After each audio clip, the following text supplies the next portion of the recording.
Donc pour commencer, on va plutôt se focaliser sur le diabète de type 2, puisque dans le diabète de type 1, on se pose moins la question. Le traitement reste l'insuline. Dans le diabète de type 2, vous savez qu'on a d'un côté les comprimés et de l'autre des traitements injectables. Parmi les comprimés, on a la metformine, les sulfamides d'hypoglycémiants et les apparentés, dont font partie les glinides, et les gliptines. Parmi les traitements injectables, on a les analogues du GLP-1 dont on a largement parlé ce soir, et les insulines. En cas d'insuffisance rénale chronique sévère, donc avec une clairance inférieure à 30 ml par minute, il y a une contre-indication formelle de la metformine et des sulfamides hypoglycémiants. Avant 2007, on n'avait donc que les glinides en fait, pour traiter notre patient diabétique avec une insuffisance rénale chronique sévère et de l'insuline, ou de l'insuline. Les gliptines, les analogues du GLP-1 et les insulines restent toujours disponibles en cas d'insuffisance rénale chronique sévère. Donc, alors, les glinides, vous les connaissez, c'est connu sous le nom de Novonorm, le répaglinide. C'est un insulinosécréteur de courte durée d'action et qui est métabolisé par le foie, raison pour laquelle il est disponible, il est prescrit chez les patients qui présentent une insuffisance rénale. Parmi les effets indésirables, ils partagent les mêmes que ceux des sulfamides d'hypoglycémiants, à savoir une prise de poids, ce qui est embêtant en fait, puisque dans le diabète de type 2, vous avez compris que c'était un problème de surpoids, et les hypoglycémies. Arrivé en 2007, il y a eu la découverte des incrétines. Qu'est-ce qu'une incrétine ? En fait, ce sont des hormones qui sont sécrétées par les cellules intestinales au passage du bol alimentaire. Il va y avoir une augmentation du GLP-1. Et le GLP-1, de manière très schématique, va aller favoriser la sécrétion d'insuline par les cellules bêta du pancréas. Il va donc y avoir une diminution de la glycémie.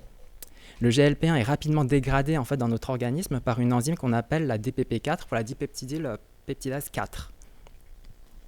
Donc les industriels ont compris le marché, donc du coup ils ont mis sur le marché en fait, les gliptines qui vont inhiber cette enzyme-là afin d'avoir un pool endogène de GLP-1 disponible.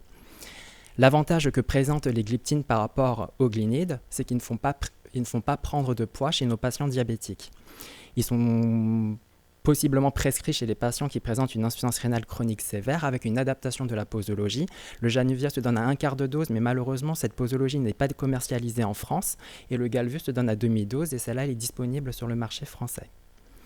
Pour les études de safety et d'efficacité, donc vous voyez que les inhibiteurs de la DPP4 font diminuer d'environ 0,8% de l'hémoglobine glyquée chez les patients insuffisants rénaux chroniques sévères et qu'ils n'engendrent pas plus d'hypoglycémie par rapport au groupe placebo. Un autre moyen en fait d'augmenter le GLP-1, c'est d'apporter en fait les analogues du GLP-1. Ils sont contre-indiqués en cas d'antécédent de pancréatopathie ou en cas d'insuffisance hépatique. Les effets secondaires majeurs sont les nausées et vomissements en raison du ralentissement de la vidange gastrique. Et ces effets, pour les formes à libération prolongée, peuvent persister jusqu'à 10 semaines après l'injection. Donc, alors, vous les connaissez sous le nom de Victoza, Ozempic et Trulicity. Et seuls le Victoza et l'Ozempic en fait, peuvent être prescrits en cas d'insuffisance rénale chronique sévère, tandis que le Trulicity, en raison du manque de données de data clinique, la prescription en cas d'insuffisance rénale chronique sévère n'est pas recommandée. Pour les études de safety et d'efficacité, vous la connaissez, c'est vous les connaissez, dont l'étude LEADER, où vous voyez que les patients qui sont traités par liraglutide, donc le Victoza, présentent une diminution en fait, de la survenue du résultat primaire qui est composite en fait, avec la survenue d'un décès cardiovasculaire, l'infarctus du myocarde non fatal et l'AVC. Et il y a également une diminution en fait, de la mortalité cardiovasculaire chez les patients qui sont traités par liraglutide. C'est un très bon médicament en fait, chez un patient qui présente une insuffisance rénale. Pourquoi ?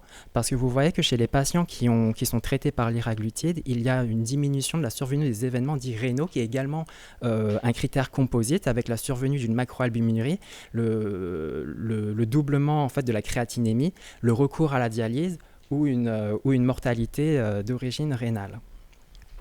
Ça, c'est la même chose. Et dernier recours, en fait, dernier traitement qu'on pourrait proposer à nos patients insuffisants rénaux chroniques sévères, c'est l'insuline. Et ça, vous les connaissez. On a deux types d'analogues. Les analogues lents qui permettent de maintenir une glycémie basale et les analogues rapides qui sont donnés au moment de la prise des repas. Donc les insulines sont utilisables à tous les stades d'insuffisance rénale et on a plutôt tendance à diminuer de 25 à 50% les doses chez les patients insuffisants chroniques sévères. Quels sont les objectifs du traitement ? Donc chez les patients insuffisants rénaux chroniques sévères, on vise plutôt une hémoglobine glyquée inférieure à 8%. Chez les patients qui sont traités par glinide, donc il y a un risque d'hypoglycémie ou par insuline, on vise plutôt une hémoglobine glyquée entre 7 et 8% pour justement éviter les hypoglycémies. Alors pourquoi continuer à traiter le diabète chez les patients insuffisants rénaux chroniques sévères? C'est pour éviter en fait la progression naturelle de la maladie et donc ralentir en fait la progression de la microangiopathie.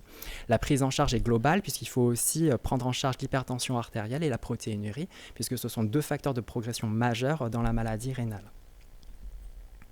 En conclusion, chez les patients qui présentent une clairance inférieure à 30 ml par minute, on pourrait commencer par leur proposer en fait des traitements par comprimé qui amélioreraient l'observance thérapeutique.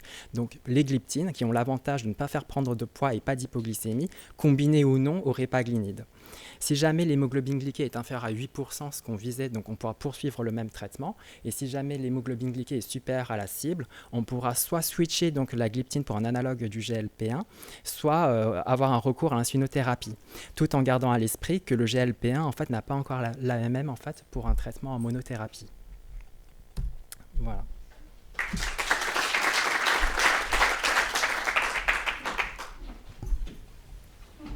Question?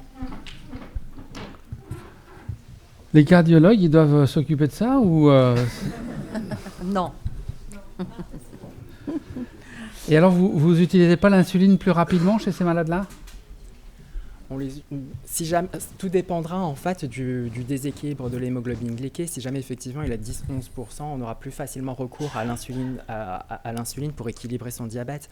Mais si jamais il a 8-5-9%, on aura plutôt tendance à proposer des comprimés puisqu'on a vu que les comprimés permettent une meilleure observance par rapport au traitement injectable.